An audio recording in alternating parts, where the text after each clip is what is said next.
Hey, what is up guys, welcome back to the channel and welcome back to another GT7 news and update video, this time courtesy again of Nenkai. So Nenkai tweeted yesterday that it appears that Polyphony are working on a system to basically make either engine swaps buyable or be able to kind of make them, which sounds kind of weird, but I'm assuming it'd kind of involve buying a donor car. Which means after 7, 8, maybe even 9 months of begging Polyphony to put this feature in every time I do an update wish list, it seems that our prayers are going to be answered in a future update. Now he's not too sure when this will come, obviously it didn't come in yesterday's update, however I will be expecting this to come, I guess, in the near future, not too far away.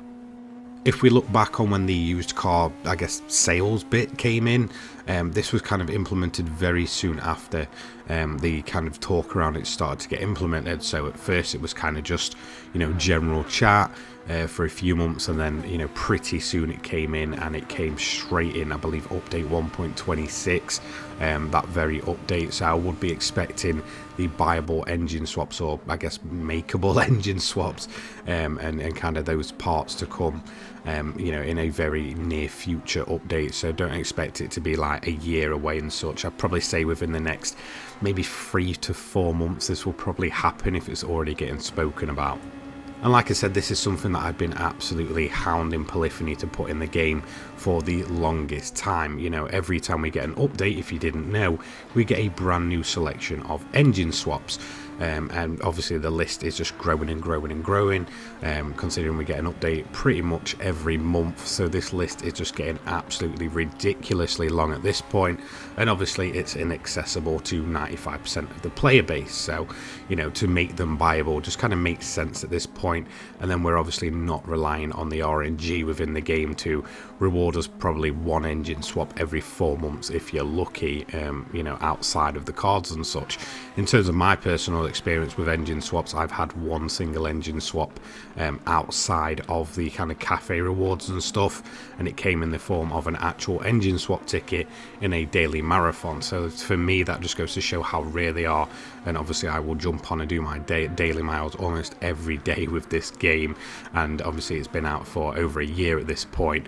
So yeah, I mean, if you wasn't around when the kind of engine swap glitch was a thing, you're probably massively lacking on engine swaps. So it only makes sense at this point in the game's life cycle to make them buyable.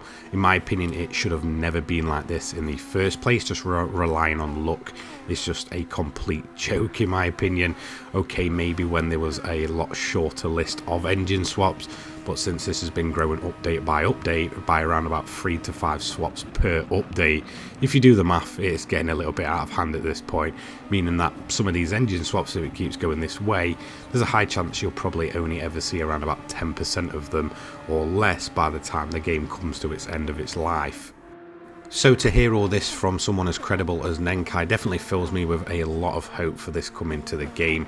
Obviously he's pretty much spot on with almost everything GT7 related. He's absolutely great at that. So yeah, I definitely think this should have been implemented a lot earlier. However, it does make sense now the list is pretty much getting out of control, that we do have something like this in the game.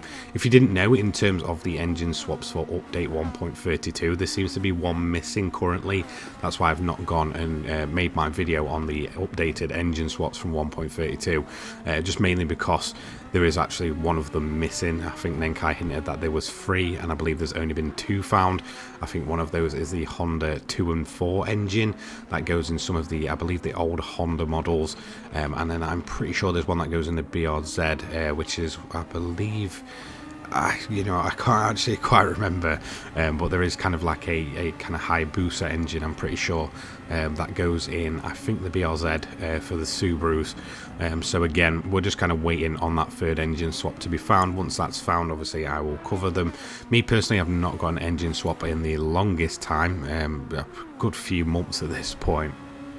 And I pretty certainly haven't got one in terms of, update 1.32. I haven't got my hands on one of those new engines just yet, but obviously when they become viable and that, there'll be a lot of testing for pretty much all of the engine swaps, which I think will kind of, give us all a bit of a fresh look at content as well, since engine swaps are a very popular subject. People love to know where they go and such, and, before you kind of put your money into them, because I'm going to assume They won't be cheap. I think there's already price tags attached to some of the engines, so something like the 787B I believe costs either 1 or 1.5 million just for the engine.